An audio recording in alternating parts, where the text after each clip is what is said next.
बात है। एक हरे भरे जंगल में चंदन नाम की एक बहुत ही चतुर लोमड़ी रहती थी। चंदन अपनी तेज बुद्धि और धूर्त स्वभाव के लिए पूरे जंगल में मशहूर थी। वहीं उसी जंगल के एक ऊंचे पेड़ पर एक मूर्ख और घमंडी कौवा रहता था, जिसका नाम कालिया था।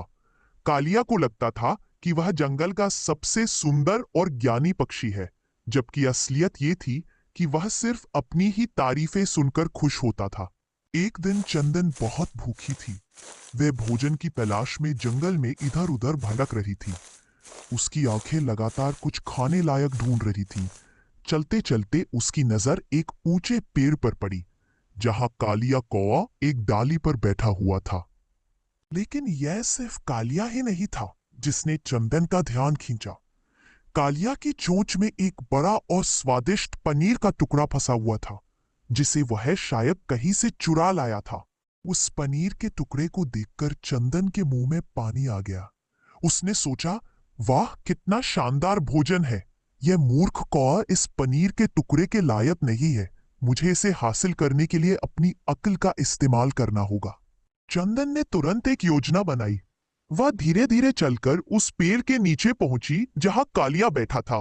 कालिया ने जब नीचे लोमड़ी को देखा तो वह थोड़ा चौकन्ना हुआ, लेकिन उसने अपनी चोंच में फंसे पनीर के टुकड़े को कसकर पकड़ा रहा।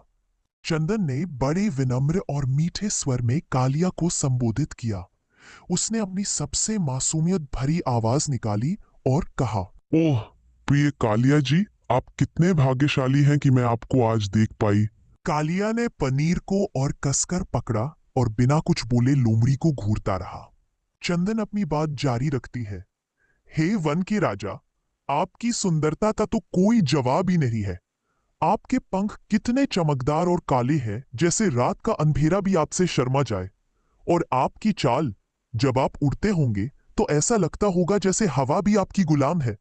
कालिया, जो अपनी तारीफें सुनकर अंदर ही अंदर बहुत खुश होने लगा, उसका सीना गर्व से चौड़ा हो गया। चंदन ने देखा कि उसका जाल काम कर रहा है। उसने अपनी बात को और आगे बढ़ाया, मैंने सुना है कि आपकी आवाज तो आपकी सुंदरता से भी लाखों गुना मधुर है। लोग कहते हैं कि जब आप गाते हैं तो पूरा जंगल अपनी धुन पर नाच उठता है। मैं दूर दूर तक भटकी हूं, पर मैंने कभी इतना सुरीला गायक नहीं देखा। क्या आप मुझे अपने दिव्य गायन का एक छोटा सा टुकड़ा सुनाकर मुझ पर कृपा करेंगे? कालिया कौवा, जिसे अपनी आवाज पर जरा भी नियंत्रण नहीं था और न ही वह गा सकता था, वह चंदन की इन मीठी मीठी बातों को सुनकर पूरी तरह से पिघल चुका था।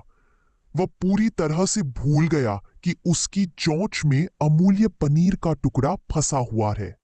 उसे लगा कि अगर उसने मना कर दिया तो चंदन और पूरा जंगल सोचेगा कि उसकी आवाज अच्छी नहीं है। घमंड ने उसकी बुद्धि को पूरी तरह से ढक लिया था। बस फिर क्या था?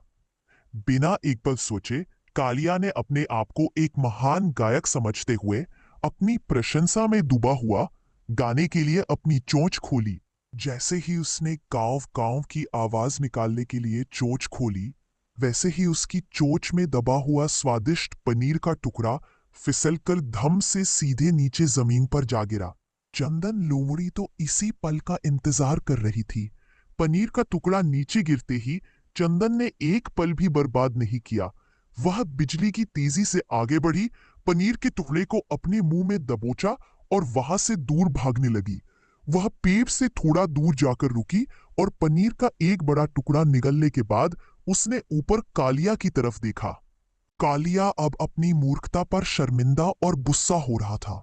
वह अपनी गलती पर काव काव करके रो रहा था। चंदन ने हंसते हुए ऊपर देखा और मजेदार अंदाज में कहा, प्रिय कालिया जी, आपकी आवाज भले ही अच्छी ना हो, लेकिन आपकी मूर्खता ने आज मेरा पेट भर दिया। यह कहकर चंदन जीप के भाग से अपना बचा हुआ पनीर लेकर जंगल में गायब हो गई। कालिया कौवा भूखा, मूर्ख और शर्मिंदा होकर अपनी गलती पर बहुत पछताया। उस दिन उसने सीखा कि झूठी प्रशंसा पर कभी विश्वास नहीं करना चाहिए और किसी के भी बहकावे में आकर अपनी कीमती चीज